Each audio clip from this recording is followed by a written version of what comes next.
Uh, I was just saying in our Skype chat that we would wait to show Future's stream because Future said he would be guaranteed to be streaming the next round. But it looks like Loki Koro is actually playing against Future here. Well, hey, it works out.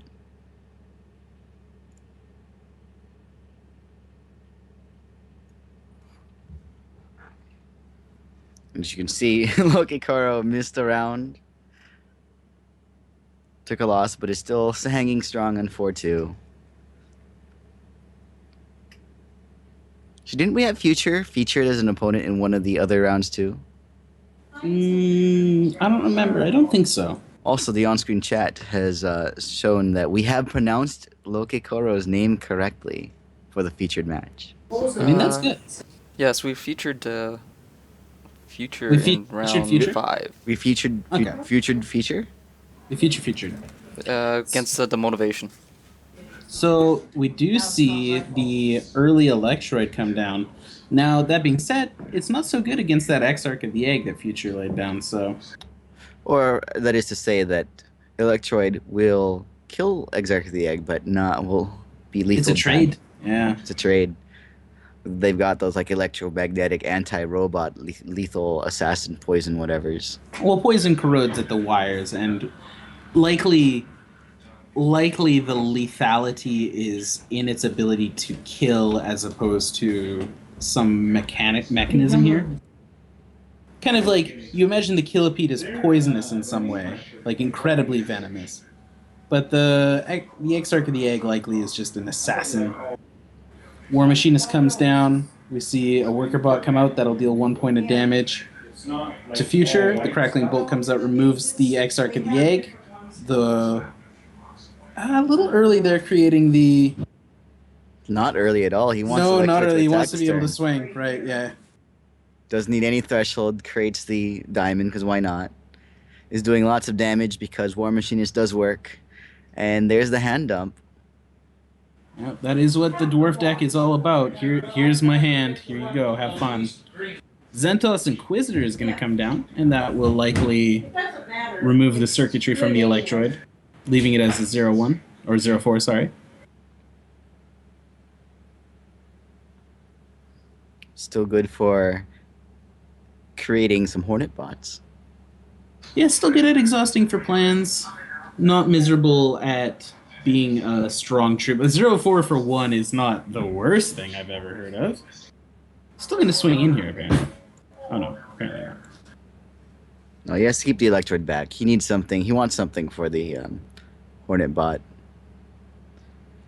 Let's War Machinist die. That go although Zentos Inquisitor goes back to Future's hand, it's cost +2.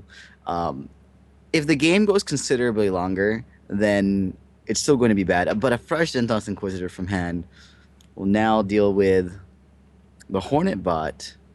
I think he will time ripple the Hornet bot. Just that's his chance of it. That is his chance. No, you can't. You can't do that. Get away from my Hornet bot. I'll send my Hornet bot back in time, so you don't do that. So he's still facing like something like an extinction, but at this point now, he gets 2 damage in now. He's at 8. 2 turns of attacking with double Hornet bot will be enough. And Hornet bot costs 2 right now. It's still 2 for a 2-1 flight. Still nice. If Future Might as well goes charge back to back on shards, though, he'll have that other Inquisitor ready to neuter some attack. Also, a lot of blood answers to the board. Sorrow, if it was main deck, would be a huge blowout here. No, he can't main. He can't. Ooh.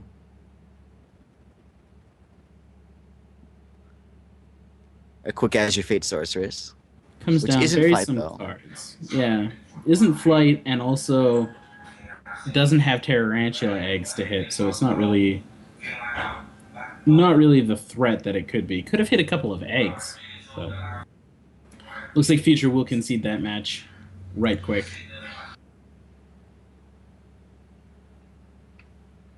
I mean, quick is the name of the robot aggro deck.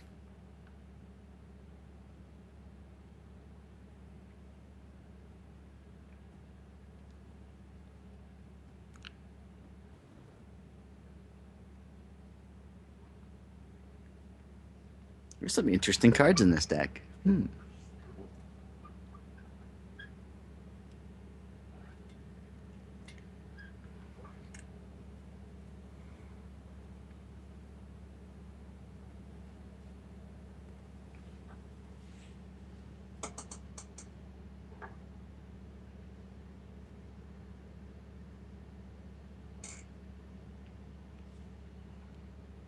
But yeah, an extinction at any point in that game would have spelled a hard. Like I disagreed with the overextension.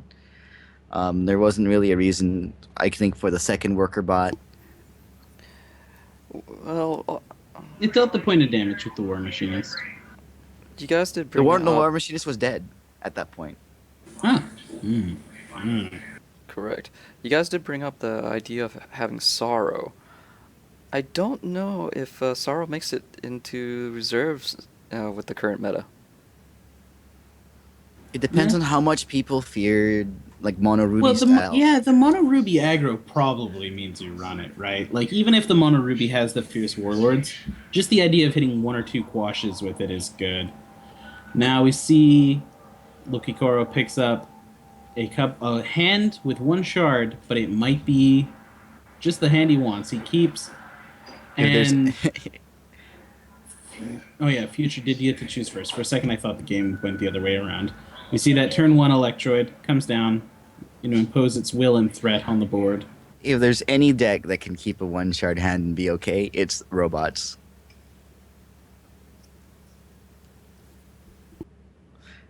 Maybe Mono Ruby can too. We see that Gearsmith come down, doesn't find a robot or artifact of any sort. So turn will be passed. Future gets another chance to deal with the board. Plays a dual shard there. I'm guessing that's the Silk of Zen. We see the Hornet Bot come down. Hornet Bot can be completed this turn. Yep, I was gonna say throw a Hex Geode out. Don't take the diamond. You don't have your ruby yet. But in case a construct foreman is drawn, you can turn that Hex Geode into a thing. Hornet Bot will come out next turn. There's for sure going to be a Gearsmith. Electrode will be able to attack. But it's definitely not as fast as the robot deck usually wants to go. Yeah, this is kind of right in the extinction range. Also, those burns don't do much against Exarch or Inquisitor in this matchup. I think he's playing around extinction here. He could play the Gearsmith, but isn't going to. Because at least holding Gearsmith, if extinction is a thing. And Now we see the Sorrow. The Sorrow will take out the Gearsmith and the Hornet Bot here.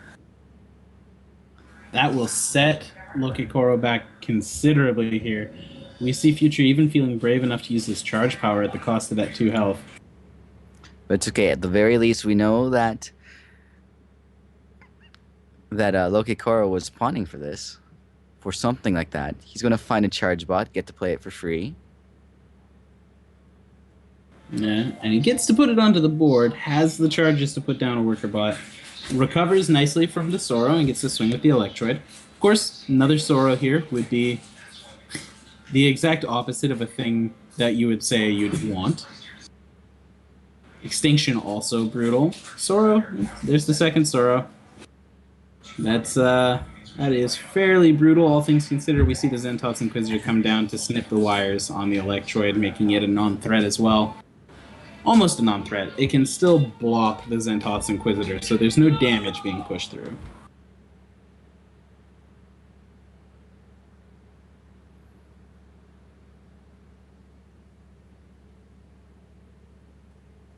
Still some interesting possibilities here.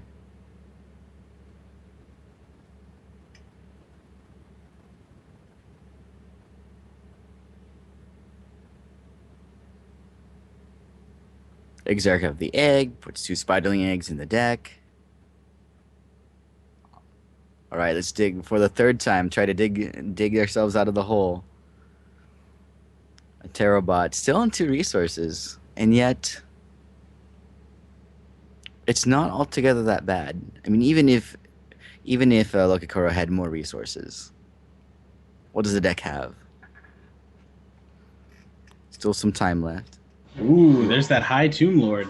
Will be a 7/7? Yeah.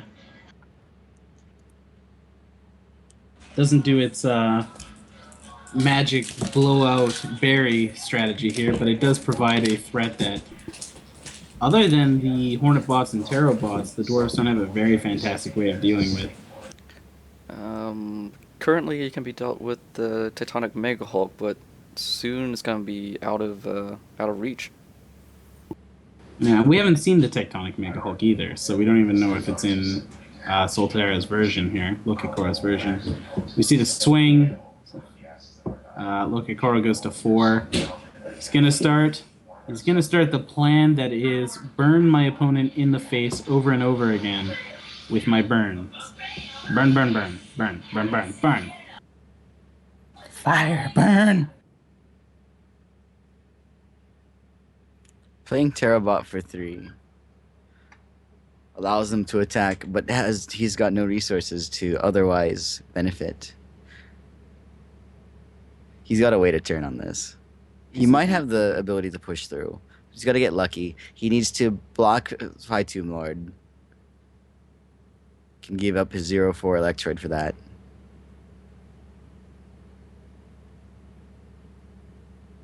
Yeah, might choose to give up the Gearsmith just to avoid another Sorrow hit, but does choose the Electroid. I mean, a Sorrow here, I mean, it still hurts. But there's already been 2 used.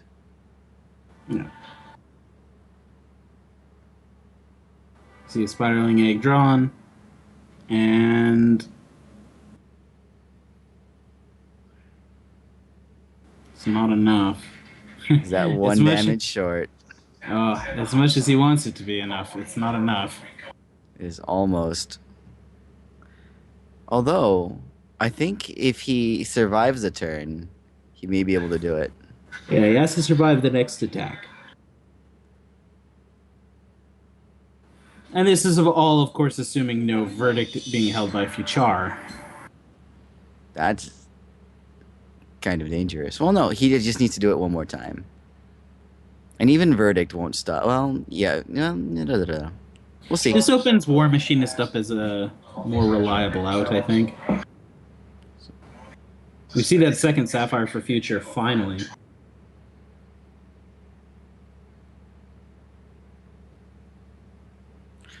The other problem here is that one of the kills has to be the it has to be the Zentos Inquisitor. He can take damage from everyone else. And Zentos Inquisitor will give Terabot 0 attack. Because it can be replayed immediately.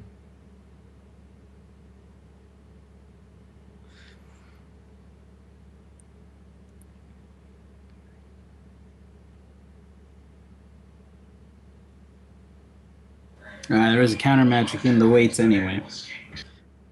That, however, opens up the second burn, which will return Zentos Inquisitor which will kill it, but then he can't replay it. So that actually might be okay. Could be. This is close. The Tarot Bolt with the Crushing Blow could be enough now.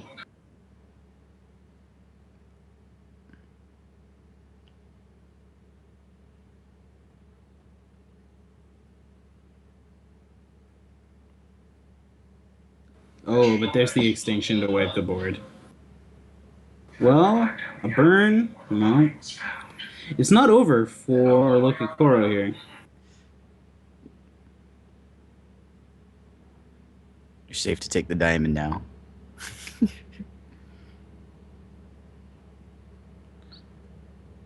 It's gonna just take. Yep, take a worker bot for that.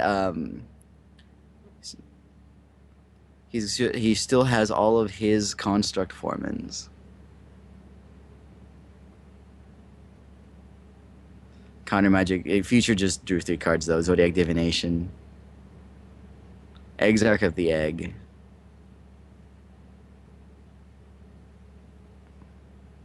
Now, if only that worker bot could attack. Well, we can't. Not without Reese's equipment.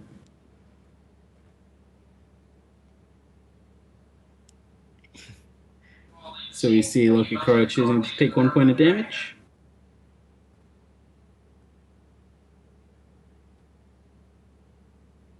Oh, There's the War Machinist, which isn't enough, but it is with a shard next turn. No. Needs a robot he can play. Here comes Reese the Crustcrawler. Gonna have to block with both. Gonna have to block with both. Does that have the quick gem in it? No, it's got flight and berry. Okay, if it was quick, he could have played it pre-resurface to get a flying the range. doors are starting to close. I didn't even know there's a Reese hiding there underneath the in-game chat.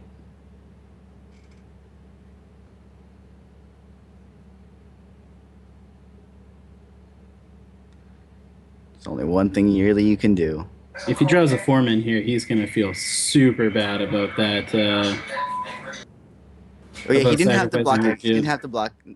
No, he had to block Exarch. He had to block, but oh yeah, he even says it on chat. Yeah, he should have kept the Geode in case of a foreman. Oh no! He has the foreman now. Well, the foreman could still be chump blocked. But with crushing blow, Yeah, but with crushing blow, he'd have been yeah, fine. it's, Yeah. Again, assuming no counter. well, that was an unfortunate. That was a game that was kind of unfortunate for the robot deck. 2 sorrows, no extinction needed there. Well, the extinction did help. There was an extinction there. Oh yes, there was. There was. Timely one.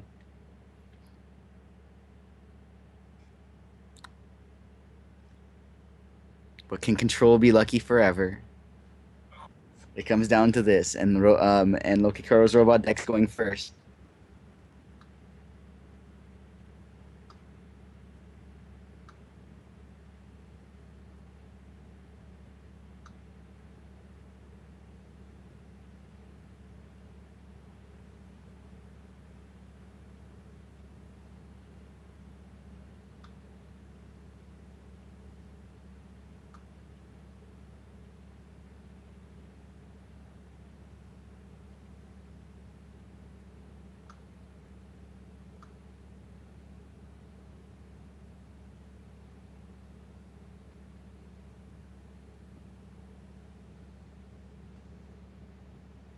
So we see this hand is kept. The War Machinist comes out early. That pressure is on early. Again, the Dwarf deck going first is the position it wants to be in. On the other side of the board, Future leading with a Sapphire.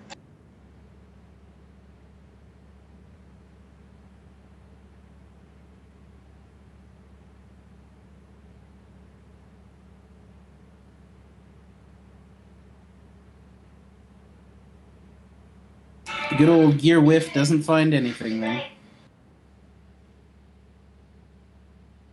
And there's a Sorrow knocking out the Machinist and the Gearsmith. Brutal turn 2 Sorrow.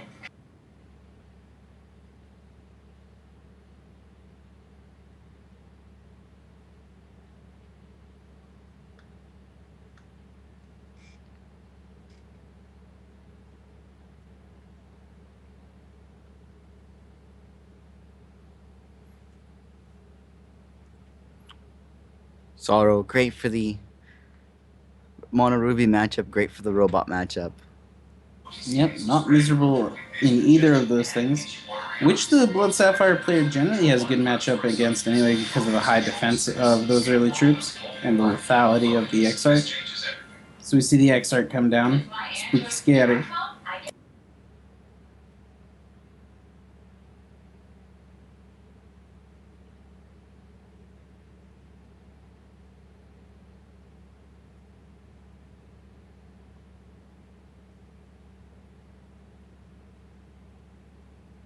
We did get to see a swing here, though.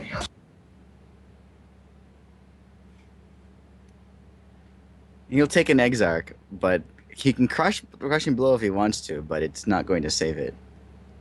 I think Yeah, he but just we- realized that. Loki Kuro just realizes that. Decides not to use the crushing blow to force extra damage. Might be useful later. Loses it, but now he doesn't have to. Oh, a sorrow. And Still brutal. Never stops being brutal, that Sorrow. Alright, time to catch up. Star Sphere. So you want a crackling bolt on top. Doesn't choose it.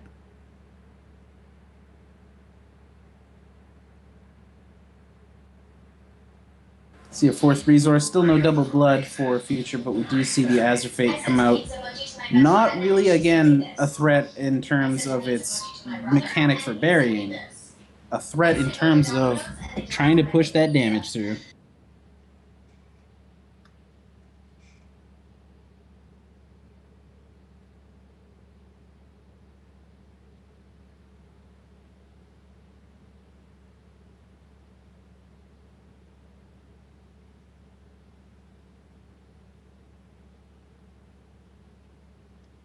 It's catching up though.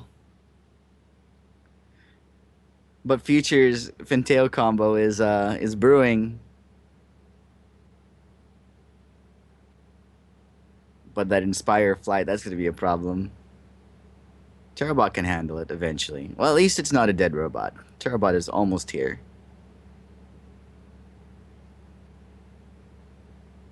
Yeah, for a 7-cost card, that Terrabot always feels so much closer than it could be. Granted, that was not the draw to get it out there.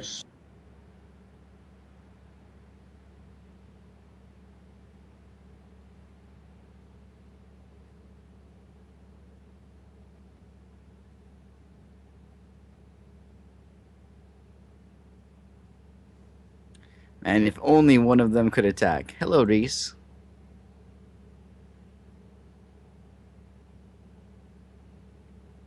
Where was that Reese? Probably hiding in there.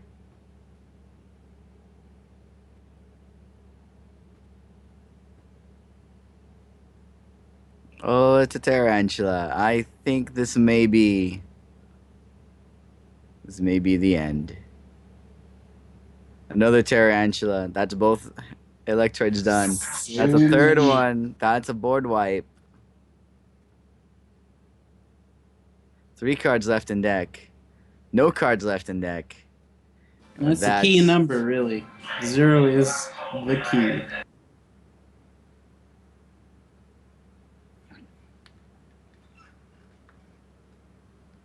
And the tarantulas march, do their thing. And this is everyone's dream, right? To literally be everybody's most hated arena champion. Well, yeah, but to do that, you'd have to have like 4 Chronic Madness in your opening hand, and then draw another one on turn 2. That guy kills me with Chronic Madness way before he kills me with Tarantulas. That's the end of that game. We have